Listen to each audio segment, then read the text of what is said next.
Nos lleva a la idea de un óptimo de Pareto, que dentro de la teoría neoclásica se concibe como una situación en la que la asignación de recursos es eficiente económicamente.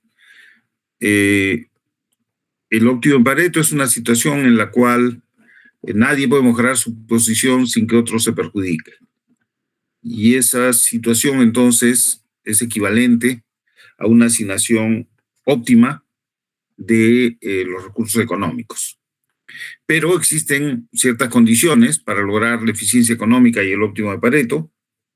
En primer lugar, que los precios reflejen la escasez social de los recursos utilizados. Y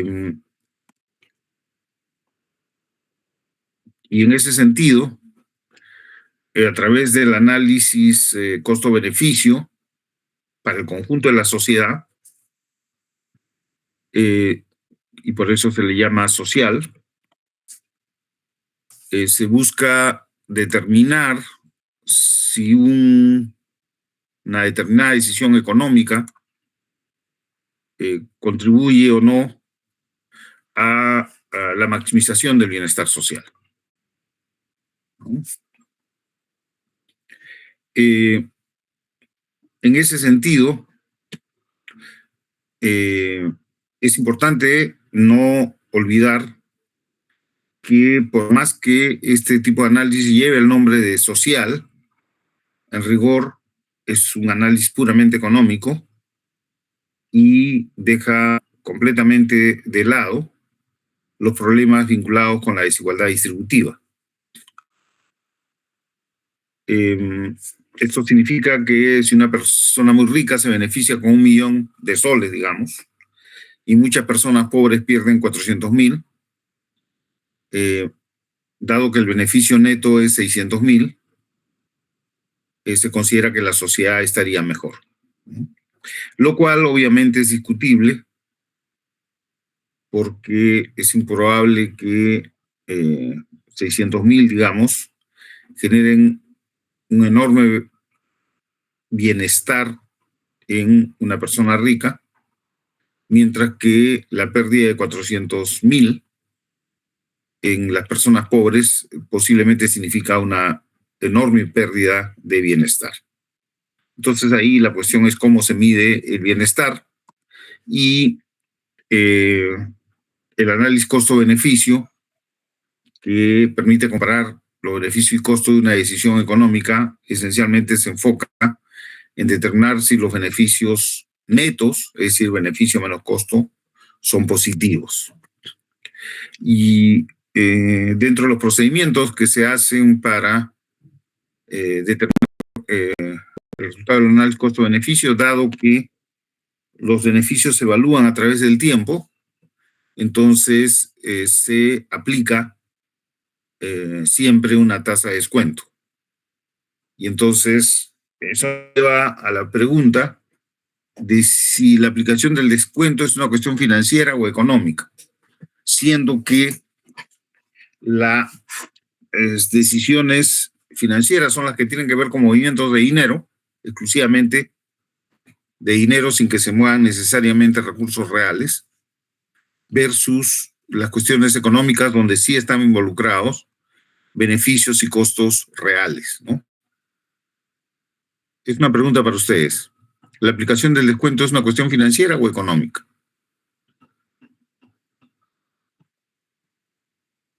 Jóvenes.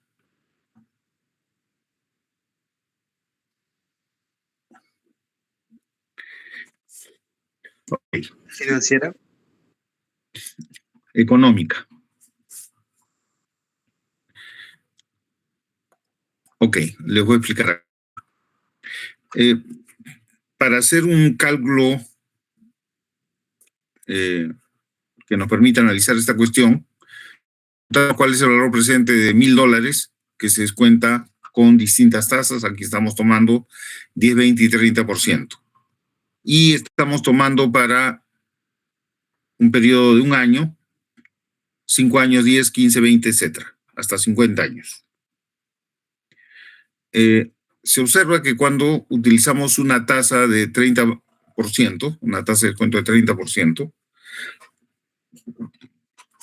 el valor de $1,000 llevado al año 25 ya prácticamente está cerca de cero, ¿no? Si aplicamos una tasa de descuento de 20%, necesita más tiempo para que llegue a acercarse a cero, que es, digamos, 40 años. Y si la tasa de descuento es menor, es de 10%, necesitamos, por lo que se ve aquí, más de 50 años. Entonces,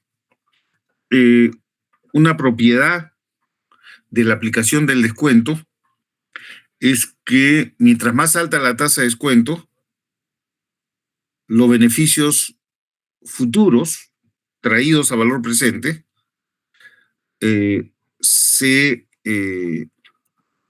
digamos, se pierden en una mayor magnitud, ¿no? Es decir, que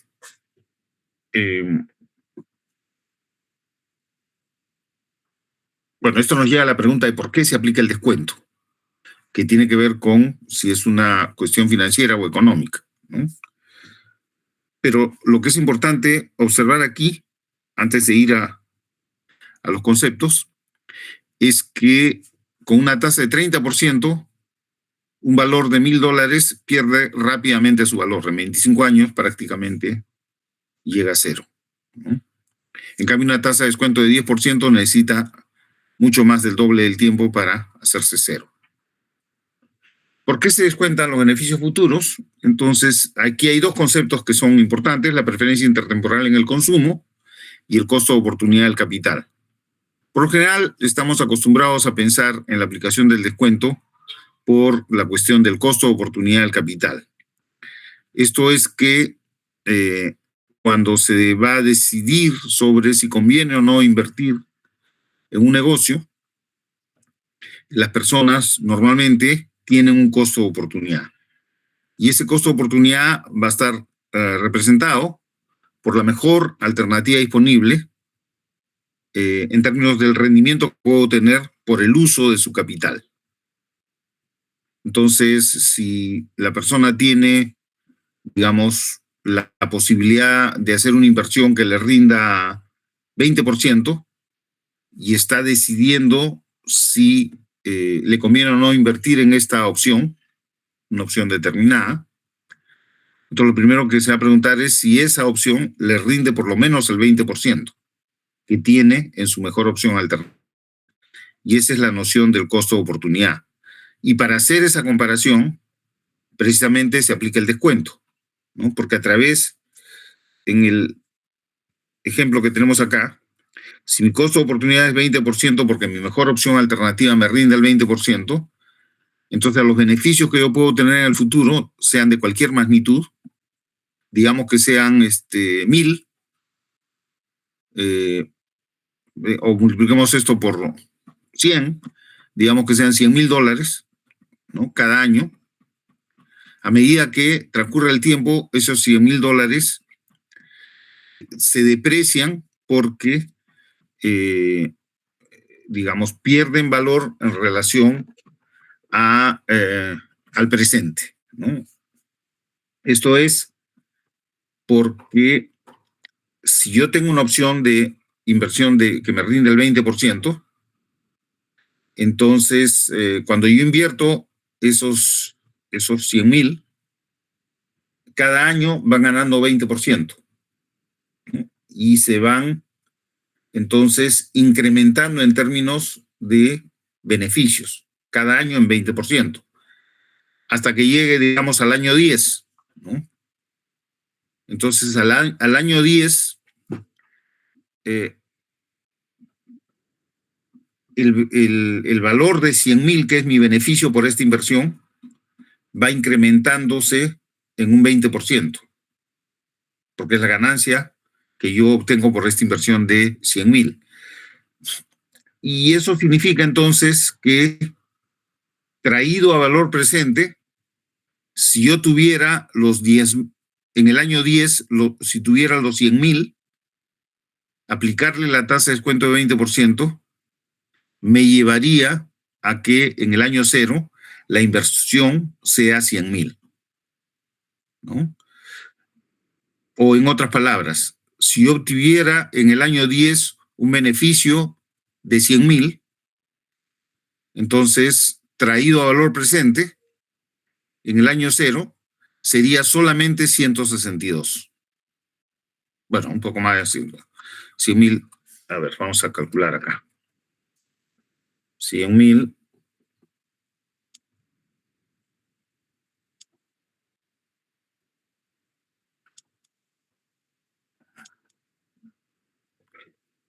entonces, primero 1.2.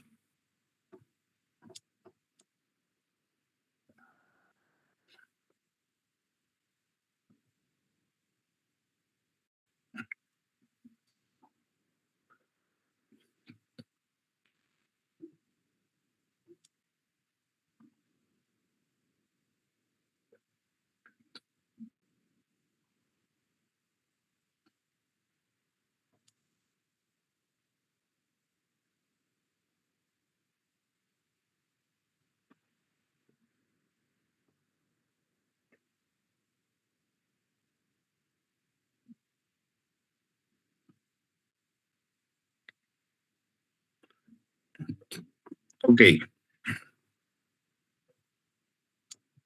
se obtiene, para un valor de 100,000, 16,150.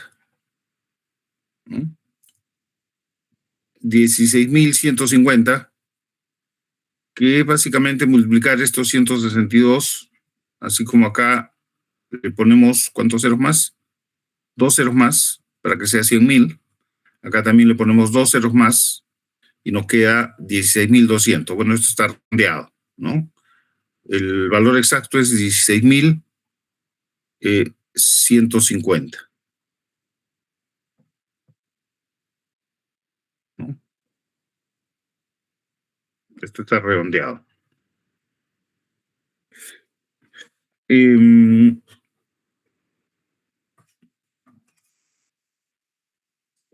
entonces, si nosotros obtuviéramos un valor de 1,000 en el año 10 y nuestro costo de oportunidad es 20%, eso se convierte en el año cero en 16,150. Bueno, 151, si redondeamos. Entonces observamos que la aplicación del descuento reduce ese valor de los 100,000 en el año 10 cuando lo traemos a valor presente, ¿no?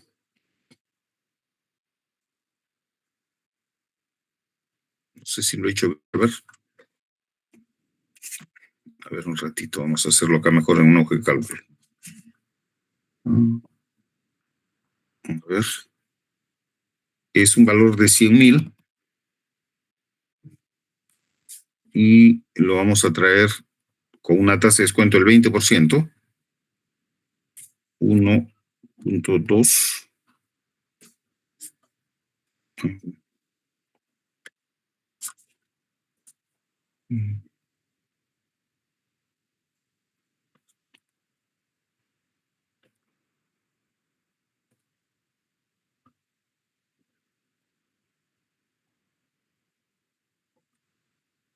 Pasó.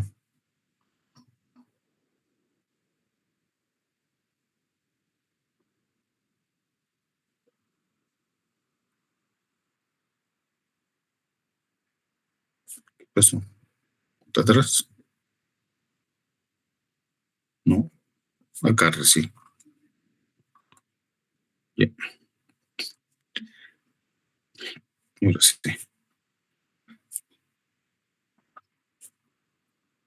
Entonces tenemos más 1.2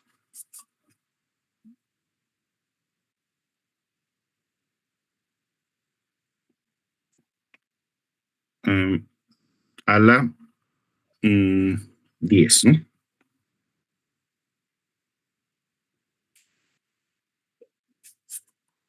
Y luego el valor es 100,000 entre este valor, 16,150. Si lo redondeamos, claro, se convierte en 16,151. Bueno, parece que el redondeo en el otro lado no está tan exacto, ¿no?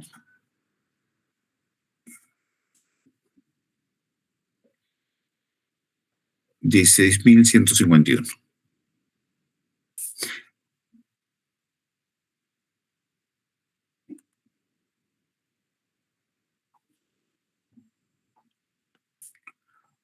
Claro. Sí, es que si seguimos redondeando, está bien, está correcto.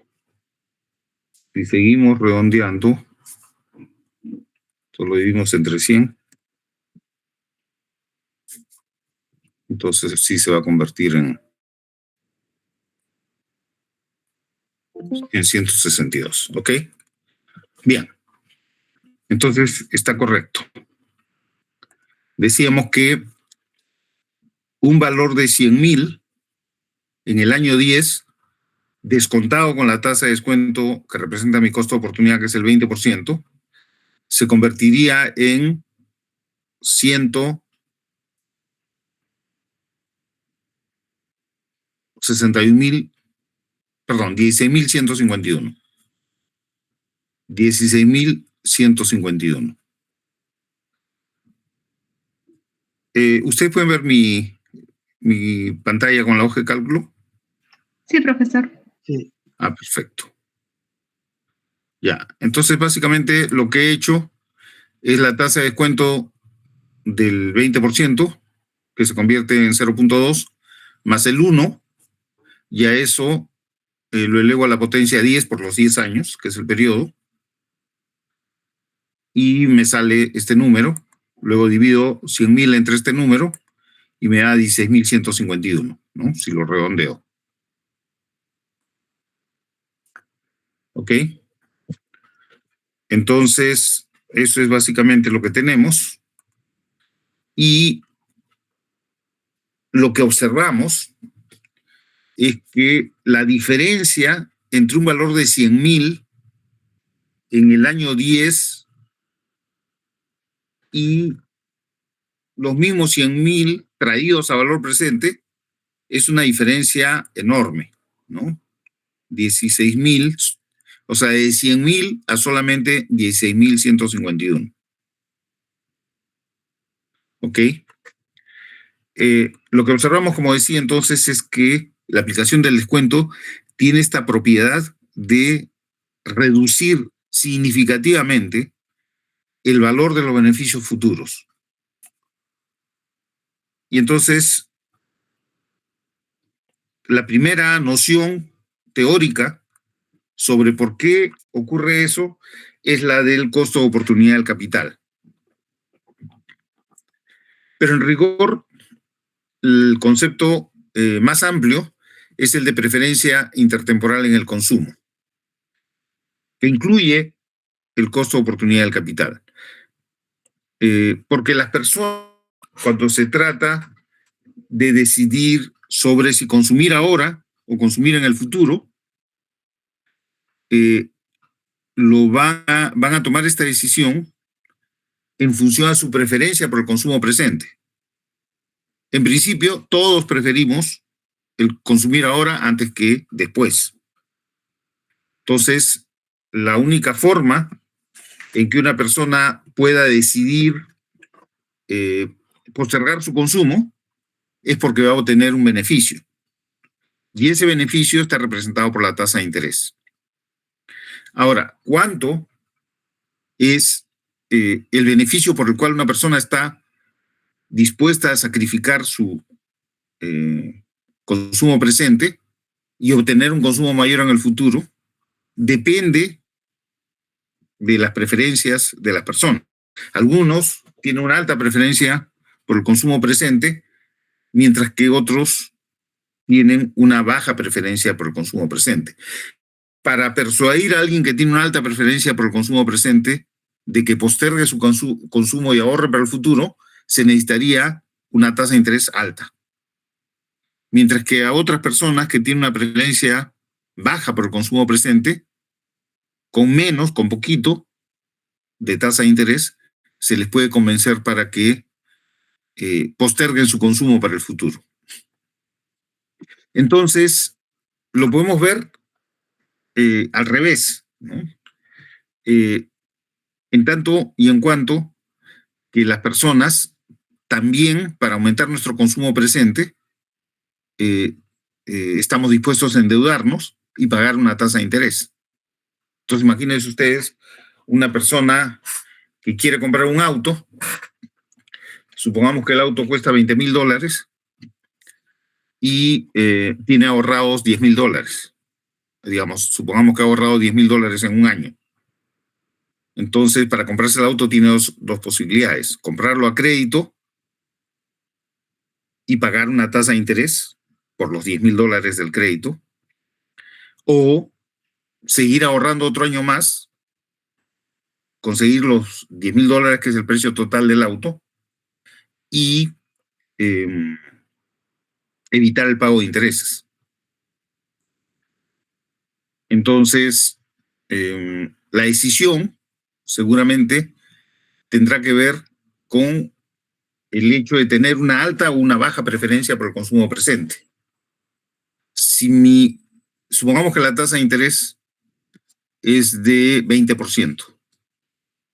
Si mi preferencia por el consumo presente es alta, es muy alta, es probable que esté dispuesto a pagar una tasa de interés de 20%. Pero si mi preferencia por el consumo presente no es tan alta, quizás 20% sea demasiado. Estamos hablando de un préstamo de $10,000 por un año. Al 20% se convertirían en $12,000, ¿no? Tenía que pagar $2,000 de interés. Pero yo podría evitar pagar esos $2,000 si sigo ahorrando otro año más, es decir, si postergo mi consumo y compro el auto sin pagar interés. Entonces, ¿qué les parece a ustedes? Una tasa de interés del 20% para comprar un auto. ¿Les parece una tasa de interés muy alta o una tasa de interés baja?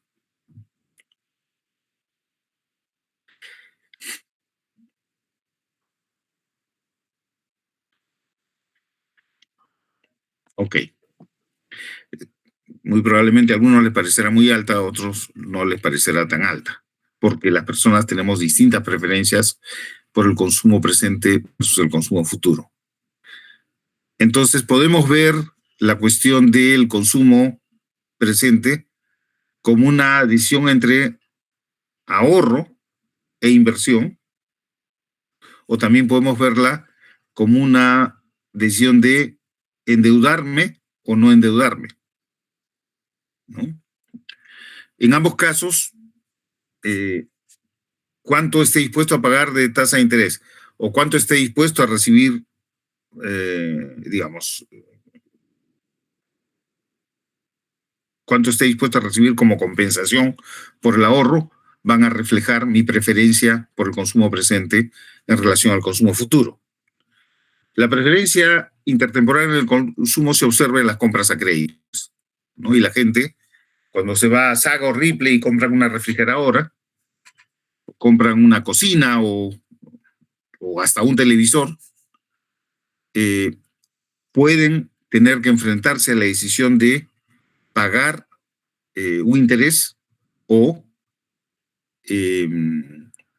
esperar y ahorrar para, digamos, en 6 meses o el tiempo que sea necesario, comprar el electrodoméstico al contado, en lugar de endeudarse y pagar una tasa de interés, que en el caso de estas tiendas suele ser muy alta. ¿Cuánto creen que se paga por comprar un televisor o una refrigeradora en estas tiendas? ¿Cuál es la tasa de interés anual? ¿Cuánto? Quizás más del 20. No estoy seguro. Nunca he comprado nada. Bueno, hace años, cuando estaba en una clase como esta, me entró la curiosidad y decidí ir pues a una de estas tiendas de Falabella, y entonces ahí estaban los televisores y decía, cómprelo en 10 cuotas y pague tantas cuotas mensuales, ¿no? Y ahí estaba el precio del televisor, precio de contado. Y luego decía las cuotas y cuánto tienes cuántos meses tienes que pagar las cuotas, ¿no? Entonces le digo a la señorita, ¿y cuál es la tasa de interés? No, me dice, señor, usted tiene que fijarse nomás en las cuotas y si puede pagar las cuotas o no puede pagar las cuotas. No, señorita, yo quiero saber cuál es la tasa de interés. Ah, me dijo, ahí está. Y claro, estaban los televisores pues en vitrina y tenían un cartel grande que decía el precio y las cuotas, ¿no? ¿Y cuántas cuotas? Pero había unas letras chiquitas que decía cuál era la tasa de interés real, porque las disposiciones de Indecopi, digamos, obligan a que se ponga la tasa de interés en el cartel, pero o sea, ahí donde yo estaba no veía las letras chiquitas. Y la tasa de interés en aquella época era 40-45%. Sospecho que no ha cambiado mucho, que es una tasa tremendamente alta. Entonces ya ustedes pueden imaginarse que algunas personas en Lima, digamos, o en el Perú, tienen esta altísima preferencia por el consumo presente, que están dispuestos a pagar un interés del 40% o 45% para comprar un televisor, digamos, ¿no? Cuando, digamos, puedo ahorrar 10 meses, porque es un caso de 10 cuotas, y comprarlo al contado sin pagar el interés. ¿Por qué lo compro ahora y estoy dispuesto a pagar el interés? Para consumir ahora, ¿no? Hay una impaciencia por el consumo presente en relación al consumo futuro. Bueno, la otra razón, aparte de la preferencia intertemporal, es que a través del tiempo el ingreso de la persona suele aumentar y en ese caso una persona con mayor ingreso en el futuro se entiende que va a tener un consumo mayor en el futuro que en el presente. Y por lo tanto la utilidad marginal que obtiene en esa escala de consumo más alta sería menor. Y por lo tanto, digamos que con una utilidad mayor ahora, estoy dispuesto a pagar más por el consumo presente que por el consumo futuro.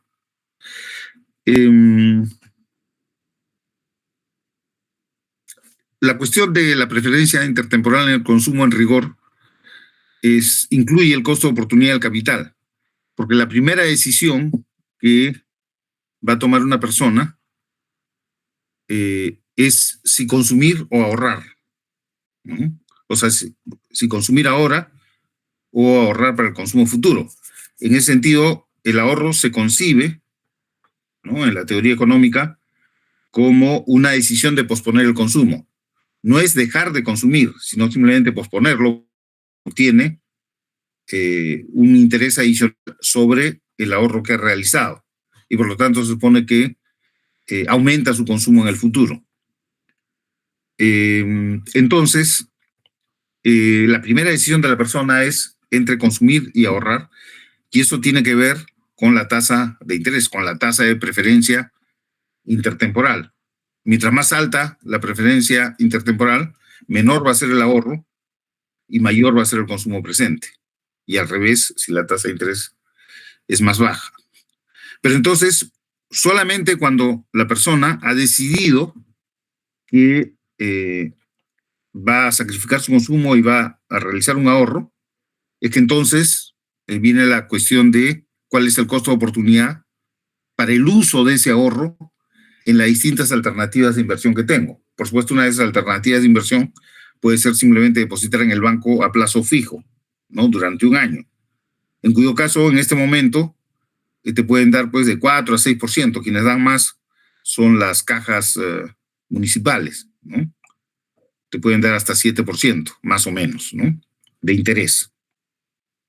Considerando que la inflación está entre 2 y 3%, en términos reales lo que obtienes es 3%, ¿no? Y entonces, para esa decisión es que, o sea, ya una vez que has decidido ahorrar, ¿en qué vas a invertir? Es donde entra a tallar el costo de oportunidad del capital. ¿Alguna pregunta hasta aquí? Ok, está clara la conceptualización que les he explicado. Sí, profesor. Miren ustedes, ¿sí? Miren ustedes que en la cultura humana hay este asunto de algunas personas son más ahorrativas que otras, ¿no? Alguna vez yo que las personas del norte, por este asunto de los inviernos fríos, son siempre más organizadas y también más ahorrativas, porque tienen que guardar pan para el invierno. Pan y leña para el invierno, ¿no? Porque no se pelan de frío y se mueren de hambre, ya que como todo está cubierto de nieve, pues no hay mucho que cosechar. En el caso de, digamos, estas culturas, los del sur, los que son de una cultura más mediterránea, piensan que sí, que los del norte son unos amarretes. Y hay todas estas historias, ¿no? Como una que me contaron cuando fui a estudiar en Holanda, porque siempre se decía que los holandeses están entre los más amarretes del mundo, ¿no? Pero los holandeses están distribuidos entre Holanda y Bélgica, ¿no?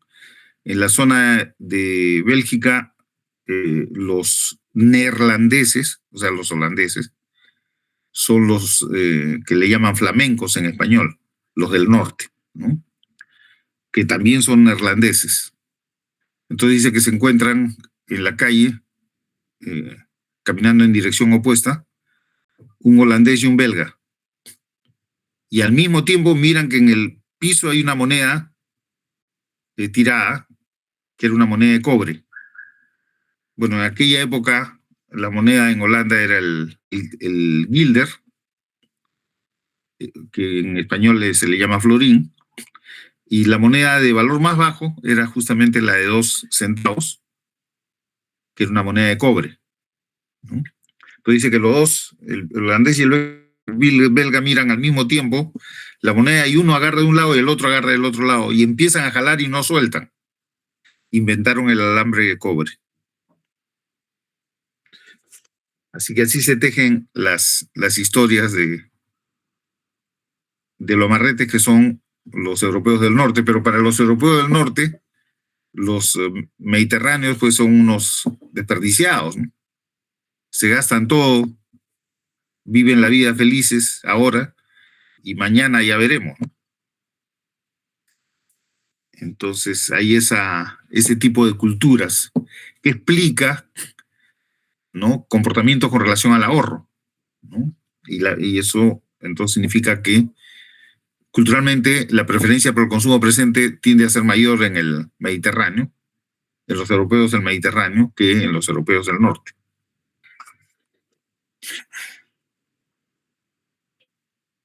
La aplicación del descuento desfavorece a los proyectos cuyos beneficios se obtienen en el largo plazo, lo que implica que la aplicación del descuento va en contra de la conservación. Por ejemplo, los proyectos de reforestación en realidad pueden tener beneficios que se obtienen después de 40, 50 años o más, ¿no? Y eso significa que para obtener un beneficio de un proyecto de reforestación tienen que esperar pues 40, 50 años, ¿no? Y entonces, en tal caso, el incentivo para invertir en ese tipo de proyectos de larga maduración se reduce, ¿no? Debido a la espera. En cambio,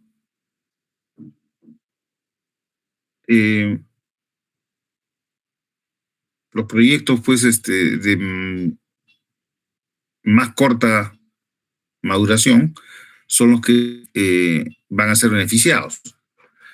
Entonces, imaginen ustedes, por ejemplo, nosotros en el Perú tenemos la anchoveta, ¿no? Hay toda una actividad pesquera con relación a la anchoveta.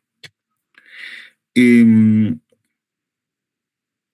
lo pensamos con una perspectiva intertemporal, con una alta tasa de descuento, sería probable que los pescadores saquen todo el pescado que existe y no dejen nada para el futuro, ya que con esa alta tasa de descuento, los beneficios futuros de la anchoveta serían reducidos. Entonces, una alta tasa de descuento favorece el agotamiento de los recursos ahora antes que su ahorro para el futuro, ¿no? Y en ese sentido, una alta tasa de descuento podría inducir a la sobrepesca.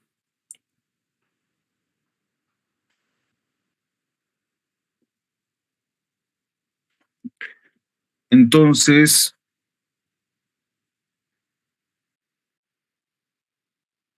la aplicación del análisis costo-beneficio a proyectos que involucran beneficios y costos ambientales hace inevitable que se tenga que utilizar la valoración económica para poder incorporar las corrientes de beneficios cuando se trate de beneficios, como por ejemplo el beneficio del aire limpio que crean los bosques, o también los costos ambientales cuando un proyecto genera contaminación, por ejemplo, que va a un río, y si se quiere hacer el análisis costo-beneficio, el análisis económico de los beneficios totales de ese proyecto, se requiere hacer la valoración económica del ambiente. No obstante lo cual, como ya he señalado, existen valores no económicos que son igualmente importantes y que por la propia naturaleza del análisis costo-beneficio no van a ser incorporados dentro de la evaluación. Y entonces ahí hay el tema de que, no obstante que el concepto de desarrollo sostenible involucra con igual peso lo económico, lo social y lo ambiental, sin embargo, cuando se pretende decidir sobre un proyecto solamente con un criterio económico, en realidad se puede estar afectando las consideraciones ambientales. La idea de que esas consideraciones ambientales las puedo reducir a un valor económico y hacer el análisis económico de esa forma, no necesariamente es una solución satisfactoria por una serie de razones, ¿no? Por razones éticas, pero también por razones prácticas, debido a las limitaciones que existen en la valoración económica del ambiente.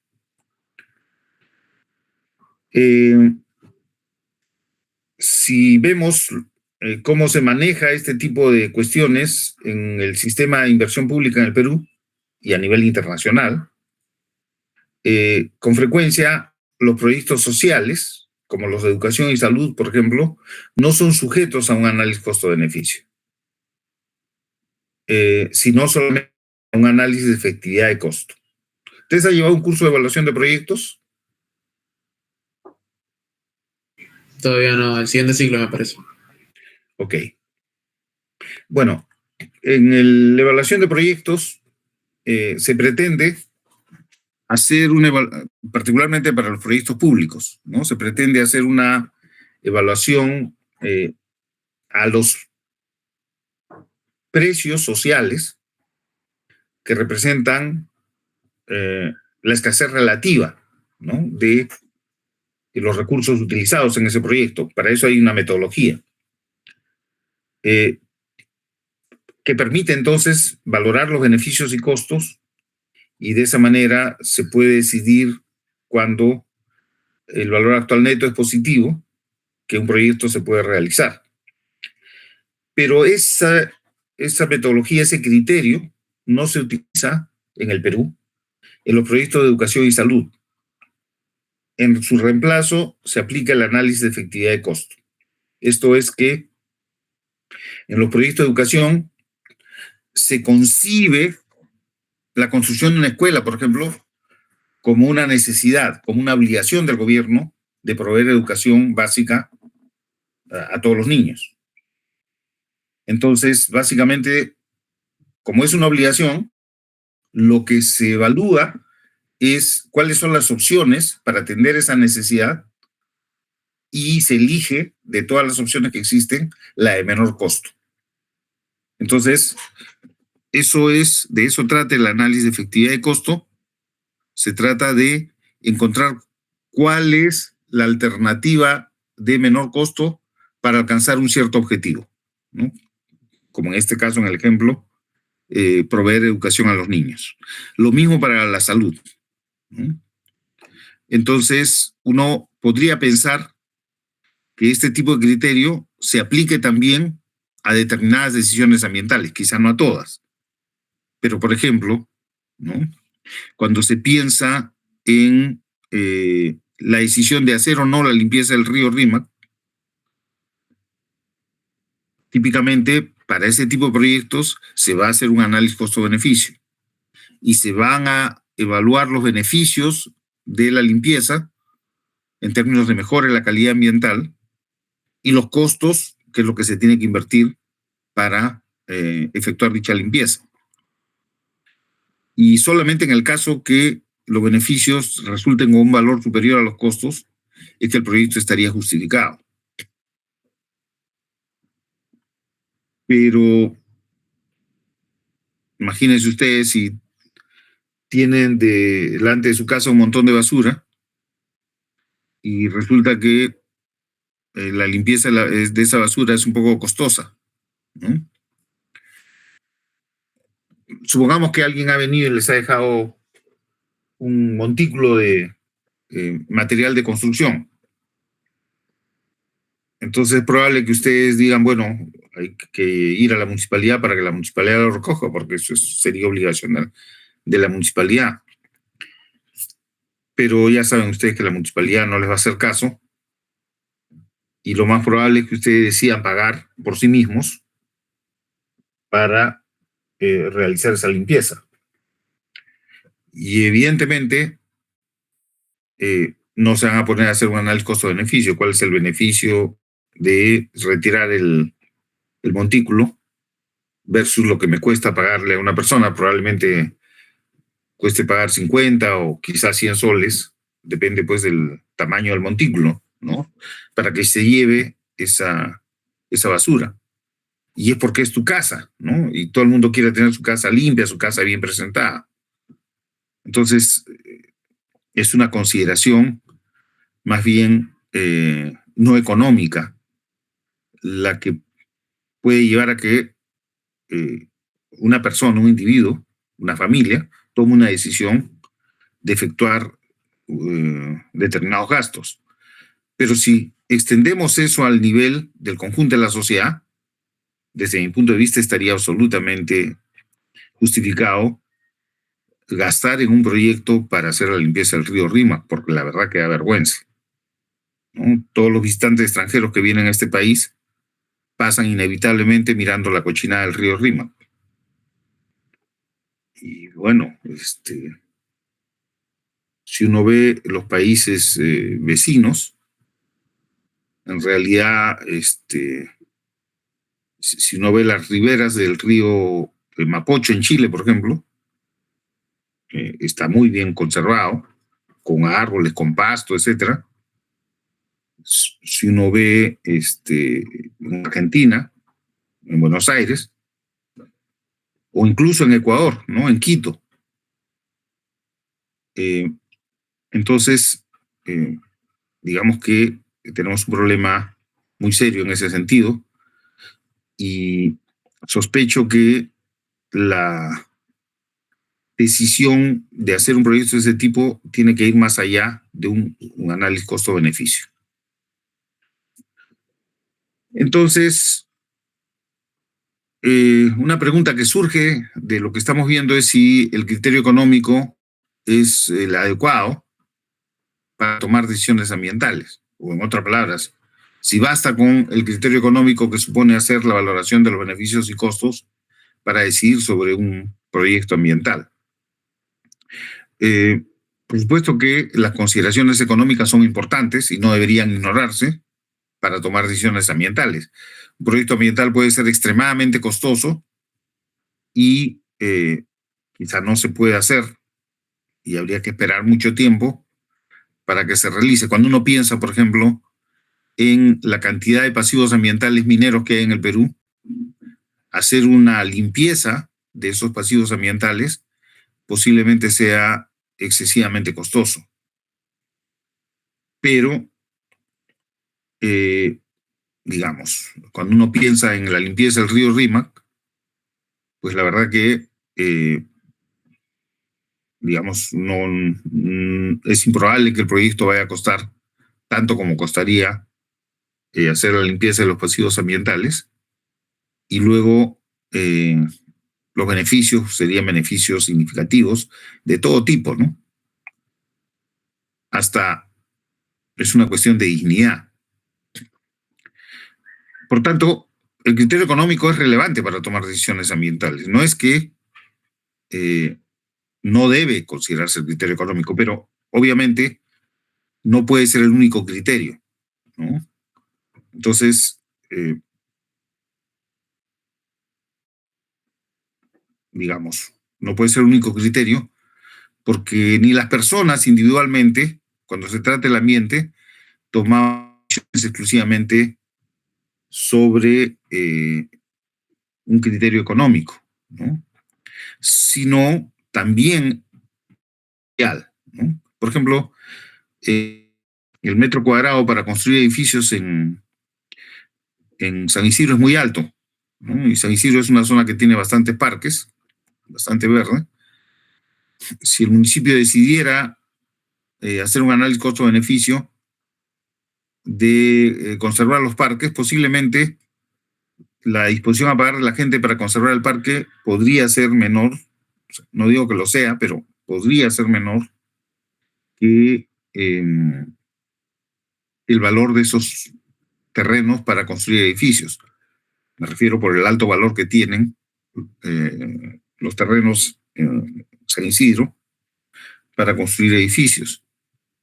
Y sin embargo, a nadie se le ocurriría, a ninguna autoridad municipal ni a las personas, se le ocurriría apoyar que, dado que el valor del uso de ese terreno es mayor significativamente que para los parques, se deba convertir esos parques en edificios. Es decir, no solamente las personas no tomamos decisiones sobre el ambiente con criterio económico exclusivamente, sino las sociedades tampoco. Y sin embargo, cuando establecemos que para decidir sobre los proyectos de inversión pública tenemos que hacer un análisis costo-beneficio, cuando estas decisiones involucran beneficios y costos ambientales, pues eso puede representar un problema. Lo primero es que no hay ninguna razón para pensar que la valoración de las personas sea exactamente la necesaria para garantizar la sostenibilidad física. Yo siempre he puesto el ejemplo de un desagüe que se va a echar en un río y en el que la población puede no estar dispuesta a pagar lo que cuesta el tratamiento. Pero seguramente que si se les pregunta a las personas sobre la importancia de evitar que se contamine el río, la mayoría estaría de acuerdo en que lo haga la municipalidad como una cuestión prioritaria. Entonces, digamos, la valoración económica no garantiza pues que las decisiones sobre proyectos sean sostenibles, ¿no?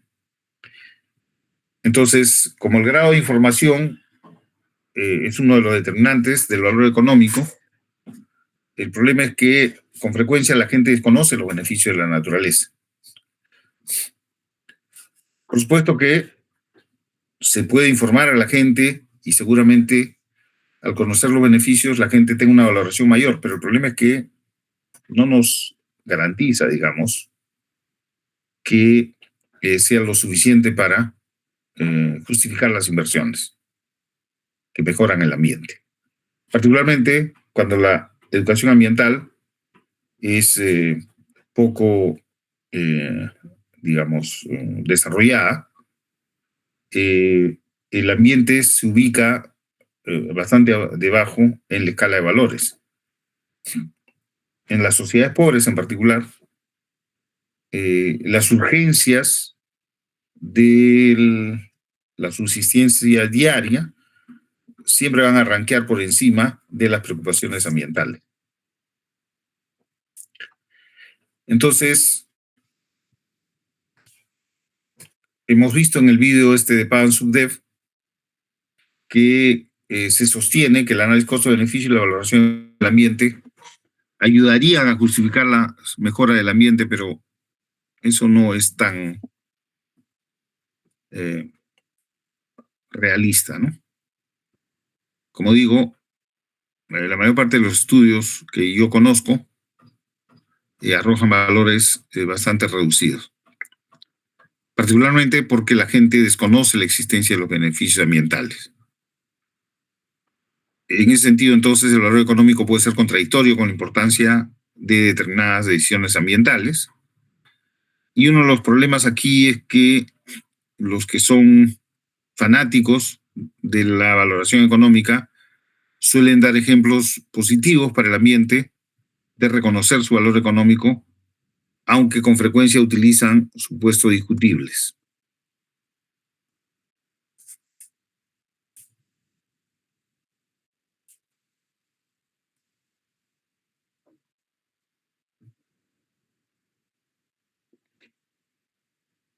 Entonces vamos a entrar a los métodos y los casos de valoración económica del ambiente. El primer método, ¿pueden ver la nueva lámina que he puesto en la pantalla? Sí, Profesor. se ve. Ok, gracias. El primer método es el método de cambios en la producción. Este es un método muy utilizado. Consiste en asignar valores al ambiente a partir de los cambios en la producción que genera un determinado impacto ambiental, ¿no? Por ejemplo, una época aquí en la zona de Oquendo, ahí estaba una planta de la empresa química Bayer, y eso era en la carretera de Ventanilla. Ahora ya no hay nada, todo está urbanizado. Pero al otro lado de la carretera estaban los cultivos de maíz de la zona de Oquendo, ¿no? Oquendo antes era una hacienda agraria que luego fue cooperativizada en la época de la reforma agraria. Pero entonces, para determinar cuál era el valor del cambio en la calidad ambiental, se determinó cuál era la pérdida de productividad en la producción de maíz. Básicamente porque los humos de la fábrica de la planta de Bayer afectaban al maíz, ¿no? Y hacían que se seque. Y la productividad disminuía. Y entonces la valoración de ese impacto ambiental se hizo a partir de la pérdida de producción por hectárea en el maíz.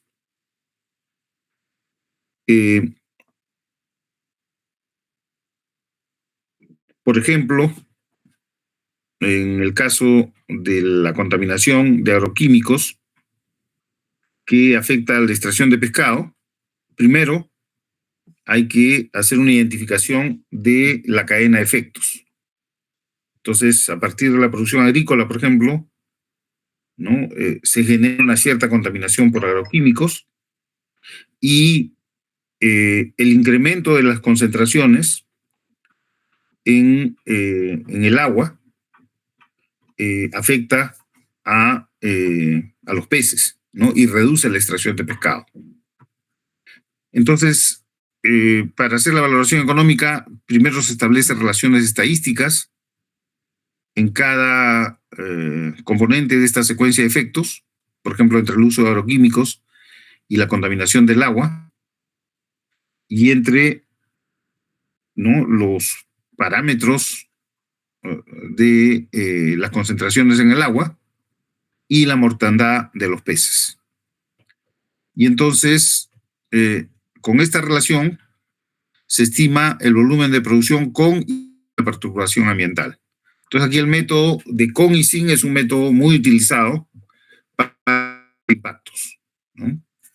Entonces, estima el valor económico del cambio en el volumen de producción por medio del precio de mercado, y en algunos casos puede ser necesario ajustar ese precio de mercado cuando existen distorsiones, ya sea subsidios o precios de garantía. El método de cambios de la producción se suele aplicar, por ejemplo, para determinar el efecto de la erosión sobre la producción agropecuaria. La erosión se produce básicamente por la tala de los árboles en zonas de pendiente, y la lluvia, en ausencia de esta protección que representan los árboles y sus raíces, suele generar una carga de sedimentos alta que se lleva el suelo fértil, ¿no? Entonces, ese suelo, la disminución del suelo fértil, reduce la productividad de la tierra. Y entonces es una primera pérdida, consecuencia de la erosión. Pero también la erosión suele generar el problema de una elevada carga de sedimentos en los canales, ¿no?, de riego, pero también en presas de irrigación y en plantas hidroeléctricas. Por ejemplo, aquí en la represa de Poechos, en Piura, es una represa que, debido al mal manejo de los sedimentos, se ha colmatado, y prácticamente su capacidad de reservar agua para la época de sequía se ha reducido sustancialmente, ¿no? Algunos dicen que más de 80%. Igual en las centrales hidroeléctricas, muchas veces las represas van acompañadas con centrales hidroeléctricas donde el agua, digamos, en la época en que no hay lluvia, se suelta en la represa para hacer mover las turbinas, y si el agua viene con muchos sedimentos, las turbinas usan unas paletas de acero que giran, y las paletas digamos, se desgastan con una velocidad que se puede determinar en base a la carga de sedimentos. O sea, hay fórmulas que utilizan los ingenieros para determinar en cuánto tiempo se desgasta una paleta de las turbinas, dependiendo del nivel de concentración de sedimentos en el agua. Entonces, el hecho de que una mayor erosión significa una mayor carga de sedimentos, puede determinarse cuál es el impacto sobre los costos por la frecuencia de reposición de esas paletas. Entonces hay una pérdida económica que es consecuencia también de la erosión. Finalmente, cuando se produce pues, una extracción forestal y esto ocasiona erosión, también hay una pérdida porque se pierden especies del bosque que no son maderables, ¿no? Y que al ver su hábitat afectado, entonces tienen problemas para reproducirse.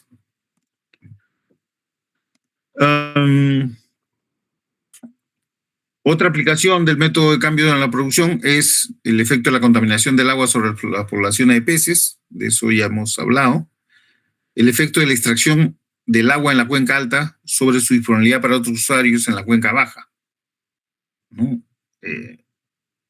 el hecho de que la normativa no esté bien establecida en este particular significa que la disponibilidad de agua en la cuenca baja puede reducirse significativamente cuando aumenta, ¿no?, el uso en la cuenca alta. Y entonces, ¿no?, en la cuenca alta.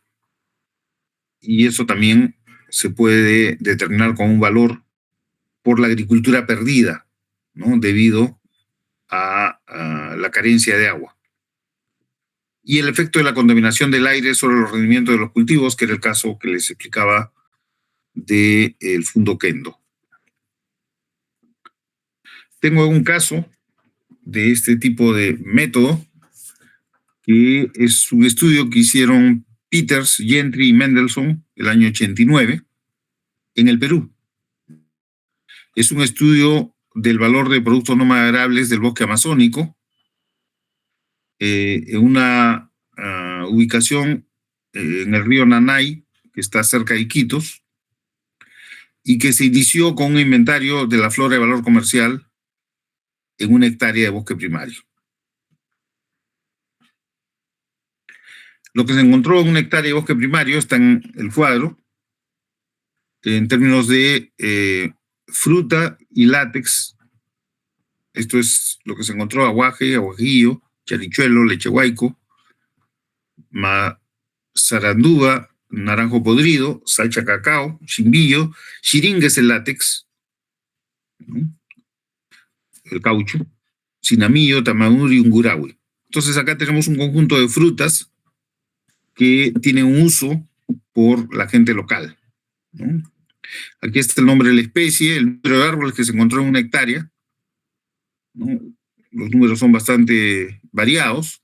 Aquí aguajillo y xiringa con ungurahue, que es un racimo, una baya, o parecido a una baya, los más numerosos, ¿no? Se determinó cuál era la producción anual por árbol, y para el precio unitario en dólares por kilo, se determinó cuál era el valor total que se podía obtener a través de la recolección. Entonces, el aguaje es un fruto popular en la Amazonía, el aguajillo,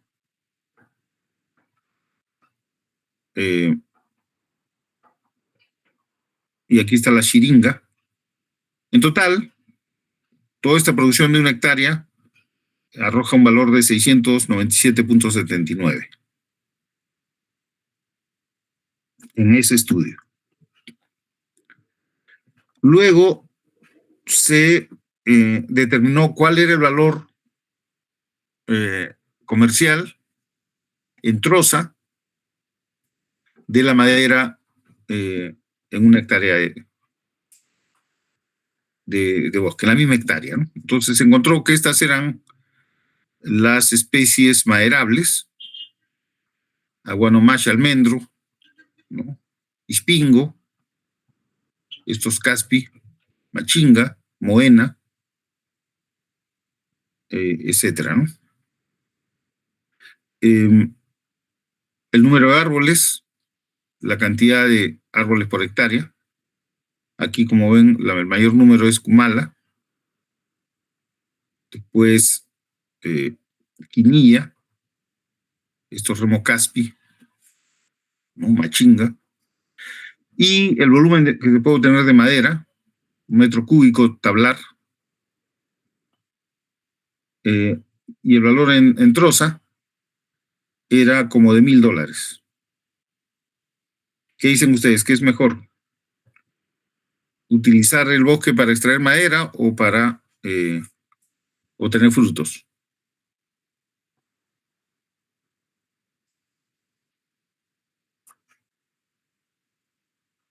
¿Qué tal? Madera. Para extraer madera. Lo que ustedes tienen que preguntarse es, si sacamos la madera, ¿en cuánto tiempo voy a obtener otra vez una nueva producción de madera. El próximo año, evidentemente no, porque los árboles necesitan tiempo para crecer. Y el tiempo es de 20 años para arriba, depende de cada especie. Así que si consideramos por cuánto tiempo obtengo estos beneficios, la respuesta es muy diferente, porque estos beneficios de los frutos y látex los puedo tener todos los años. ¿Ok? Bueno, pero lo que se quería determinar era cuál era el valor del bosque, conservando el bosque, versus usos alternativos como para la extracción de madera o la entrada de ganado, que en el caso de Iquitos, en aquellos años, había empezado fuerte, ¿no? Y lo que entraba era mucho búfalo de agua. ¿Conocen el búfalo de agua? Bueno, son unas reses que, digamos, típicamente, si hay un curso de agua, están en el agua directamente, y si no lo hay, ellos mismos escarban con sus cascos, hacen su huequito, y cuando viene la lluvia, se llena, y entonces ellos se meten ahí. Les encanta el agua, por eso le llaman búfalo de agua. Esta res estaba entrando en los años 80 en esta zona muy fuertemente, y lo que se quería determinar era si los beneficios de los usos alternativos, es decir, de conservar el bosque y obtener los frutos y el látex, eran económicamente mejor que meter ganado. Y en efecto, eso fue lo que encontró el estudio, que los ingresos mayores provenían de los productos no maderables, ¿no? Y la comparación fue la extracción de frutos y látex versus una plantación para madera y o ganadería, ¿no? Esa fue la conclusión del estudio. Conclusión que yo considero sumamente discutible, ¿no? Porque, otra vez, ¿no? Si es que era mejor explotar el bosque para extraer frutos y látex, ¿por qué en todas partes estaba entrando el ganado?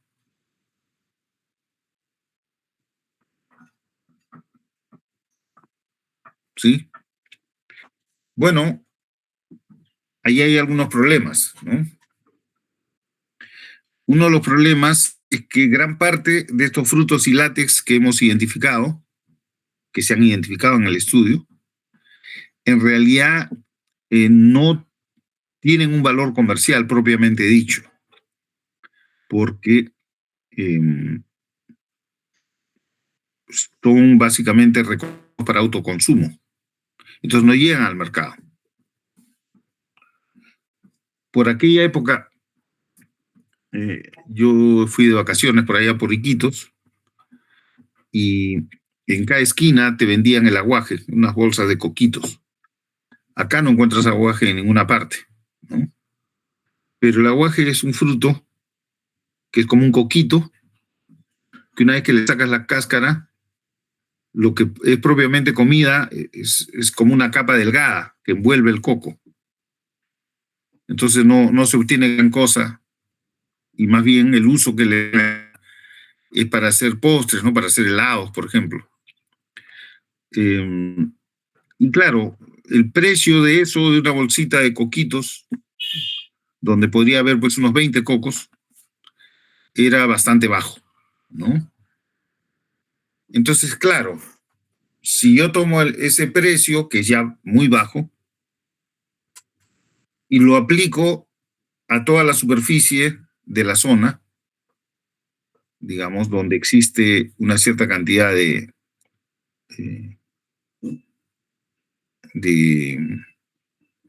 aguaje, lo que voy a hacer es un análisis completamente equivocado, ¿verdad? Porque me baso en 1 hectárea y pretendo que el valor del aguaje puede ser igual en todas las hectáreas, cuando probablemente mucho del aguaje que existe va a estar en zonas alejadas y que nunca van a llegar al mercado. Sería sumamente costoso. De hecho, no llegan al mercado, ¿no? Y con una serie de otros productos ahí igual. Y incluyendo el hecho de que básicamente el consumo es un consumo de autosubsistencia, entonces, digamos que concluir que económicamente es más rentable extraer frutos y látex que meter ganado, pues es evidente que va contra la realidad, ¿no?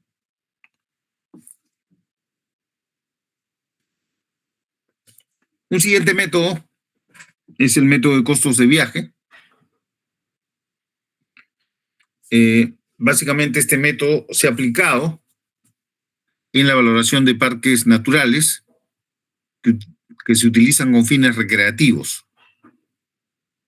En este caso se asume que el costo de viaje para visitar el parque funciona como un precio de entrada, ¿no? La gente visita el parque con una frecuencia que está determinada por la distancia. Es decir, ¿quiénes visitan más el Callejón de Huaylas? La gente que está en Huaraz, ¿no?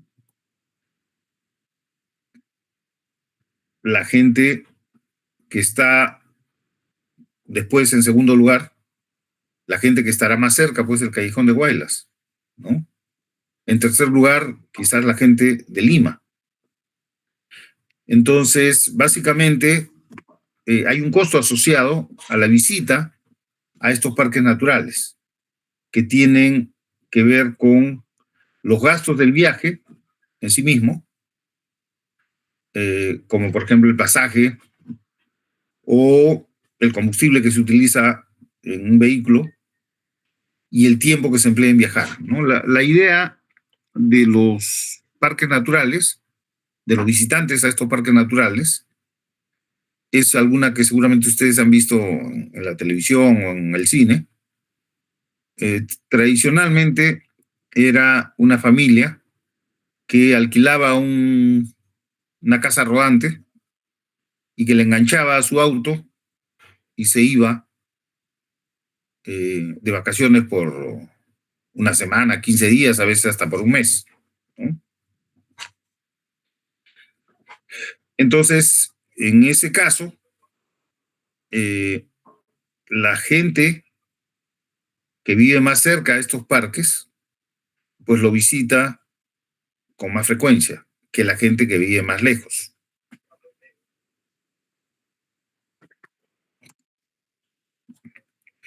Entonces, el método consiste en identificar la procedencia de los visitantes. Para eso, en la entrada del parque, se pregunta a los visitantes de dónde vienen, ¿no? Entonces, los que están en la zona A son los que están al lado del parque y son los que van a visitar con más frecuencia el parque. Los que están en la zona B están un poco más distantes, visitan con menos frecuencia que A, y los que están en la zona C están más distantes todavía, sus visitas son inferiores a las de B, y así sucesivamente, hasta los que están en E, que muy rara vez podrían visitar el parque, ¿no? Al mismo tiempo que se les pregunta su origen geográfico, se les pregunta también la frecuencia de visitas o número de visitas que realiza. Luego se elabora una función del número de visitas por 1000 habitantes en relación al costo de viaje, y esta función se utiliza para determinar la demanda de visita de los pobladores de las diferentes zonas, considerando diversos costos de admisión al parque.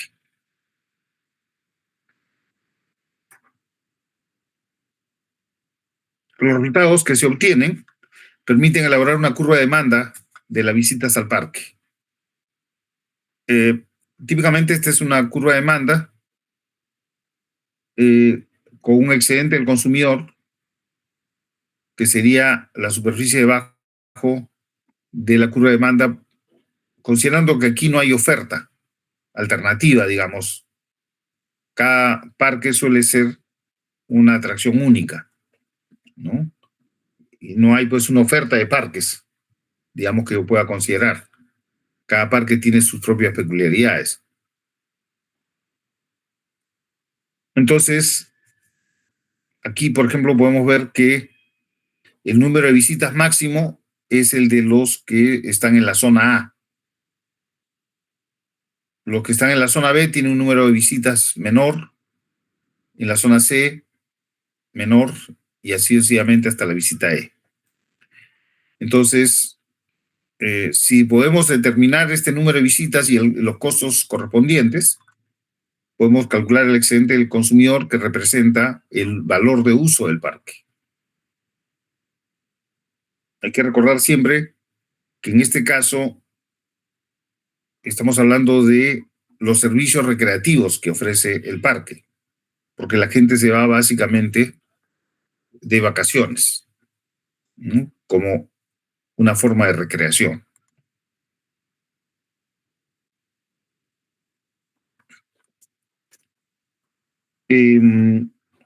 Algunos problemas con el método de costo de viaje son que muchas veces el viaje no tiene como fin único la visita al parque. Además que el tiempo que se utiliza en el viaje puede ser parte del disfrute. Yo conozco una familia, por ejemplo, que se fue aquí al Callejón de Huaylas para visitar pues el parque de Huascarán, la laguna de Yanganuco, etcétera, y se iba en auto y hacía una escala en Barranca y se pasaba ahí un día de playa comiendo rico, y después recién al día siguiente se iba al Callejón de Huaylas, ¿no? Y luego llegaban a la laguna de Conococha y todavía se paraban ahí a dar una vuelta. Entonces, en este caso, la consideración del tiempo de viaje como un costo puede ser discutible, porque antes que el viaje represente un costo, más bien representa un beneficio, ¿no? De otro lado, en este método no se discrimina según el tiempo de la visita, ¿no? Algunos pueden ir por un día, otros pueden ir por una semana o más tiempo, pero todas las visitas se registran igual, ¿no? Como una visita. Luego está la cuestión del tiempo para considerar el costo de viaje, el tiempo de viaje,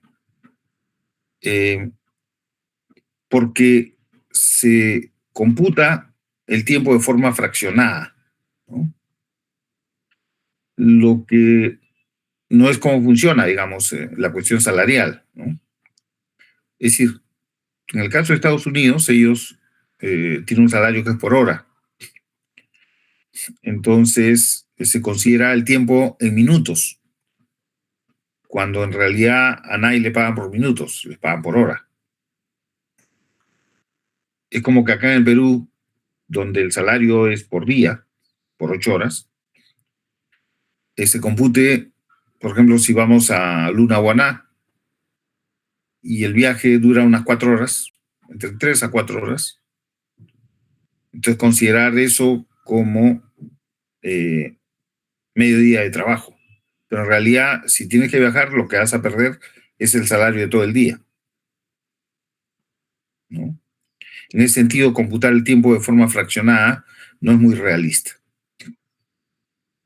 Y luego está el hecho de que, como se trata de valorar el uso recreativo de las personas, entonces no se está computando todos los valores del parque, porque el parque pues, puede tener animales, puede tener bosques, y todo eso es un valor por sí mismo, ¿no? Que incluso en algunos casos tiene valor comercial. Pero lo que se está valorando es lo que las personas estarían dispuestas a gastar, ¿no? Es como una disposición a pagar por visitar el parque, que es, como dije, el tiempo que emplean en el viaje y el costo del pasaje o el costo del uso del vehículo, incluyendo la gasolina, en fin, el mantenimiento. Luego tenemos el método de costo de la salud, donde se asigna valores al ambiente a partir de los costos que se generan como consecuencia de impactos ambientales que afectan la salud de las personas. ¿Cuáles son esos costos? Los costos de la asistencia médica. Hay que pagar una consulta al médico. En algunos casos puede ser necesaria hospitalización. Entonces hay que pagar los días de hospitalización. Hay que pagar las medicinas. Pero además de esos, tenemos que, si tiene que faltar, entonces se pierde un día de trabajo. O si va a trabajar estando enfermo, es probable que su productividad disminuya, ¿no? Debido a la enfermedad. Además, si la persona se enferma, es probable que esté restringida para realizar otras actividades. También, ¿qué otras actividades, no? Visitar a la mamá el día domingo o sacar a pasear el perrito, por ejemplo, si es que tiene un problema bronquial. En fin, ¿no? Puede haber restricción para ir a recoger a sus hijitos del colegio, y eso también representa un costo. Incluso en algunos casos, la gente tiene que pagar a personas para que le saquen las mascotas a pasear o que vayan a recoger a los niños del colegio. Menor esperanza de vida, porque el hecho de que las personas se enfermen, está comprobado que mientras mayor la frecuencia de enfermedades, la esperanza de vida tiende a reducirse. Finalmente hay costos psicológicos, porque nadie quiere estar enfermo, digamos, ¿no? Te duele la cabeza, tienes fiebre, te duele la barriga, lo que sea, y ese costo, digamos, de sentirse mal, de sentirse enfermo, pues es un costo de tipo psicológico, ¿no?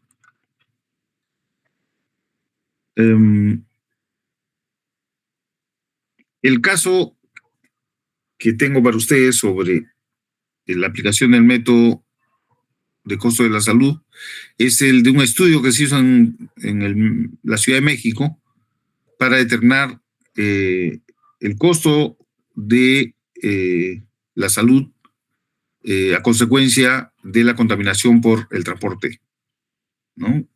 Ciudad de México es una ciudad bastante congestionada y estaban evaluando si introducían un sistema de limitación del tránsito. Entonces, se determinó, en primer lugar, la concentración atmosférica de partículas en la Ciudad de México, o sea, cuál era el nivel de concentración en el aire. Se estableció a partir de eso una relación dosis-respuesta entre la concentración de partículas y la incidencia de enfermedades respiratorias. Este tipo de estudios se hace en los, digamos, en los hospitales o en los centros de salud. Pero en el caso de México se utilizó un estudio de la India, ¿no? Y se asumió que la relación entre las concentraciones y la incidencia de las enfermedades sería la misma que en India, ¿no? En la Ciudad de México. Se estimó el cambio en la tasa de mortalidad y en el número de días de incapacidad por persona. Y se estimó también el número de días de incapacidad es decir, la pérdida de días laborales, y el número de vidas preservadas, ¿no? Porque, como dije, el hecho que haya mayor incidencia de enfermedades reduce la esperanza de vida. Y esa reducción de la esperanza de vida se puede valorar por los ingresos que las personas obtendrían al tener una vida más prolongada, ¿no? Cuando se resolviera el problema. Entonces, para el valor de los días de incapacidad se usó el salario promedio y para las vidas preservadas, el ingreso esperado según la esperanza de vida.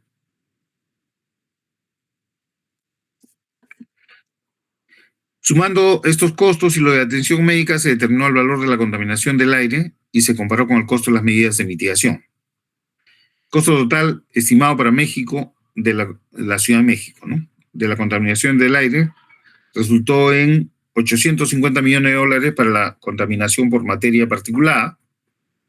La materia particulada son pequeñas partículas de polvo que al ser aspiradas ocasionan problemas bronquiales, ¿no? Hay PM10, que es materia particulada de 10 micras, y también PM2.5, que es materia particulada de 2.5 micras, ¿no?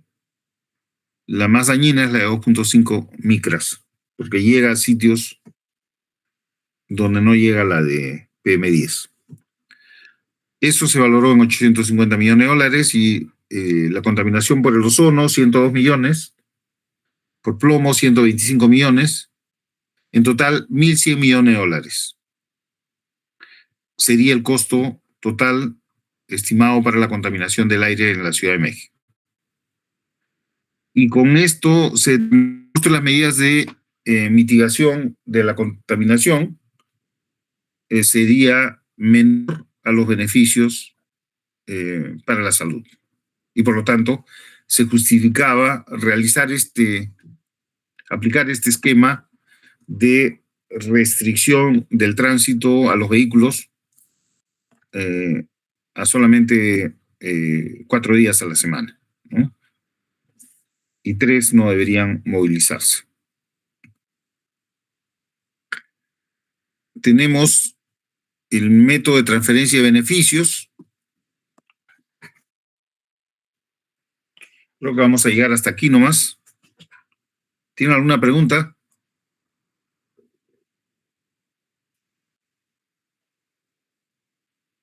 ¿No tienen preguntas?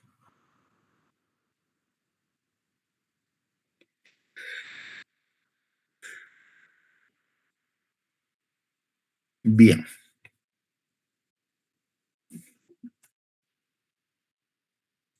Eso sería todo por hoy día. Gracias, profesor. Hasta luego. Hasta luego, jóvenes. Por favor, me envían por correo la grabación.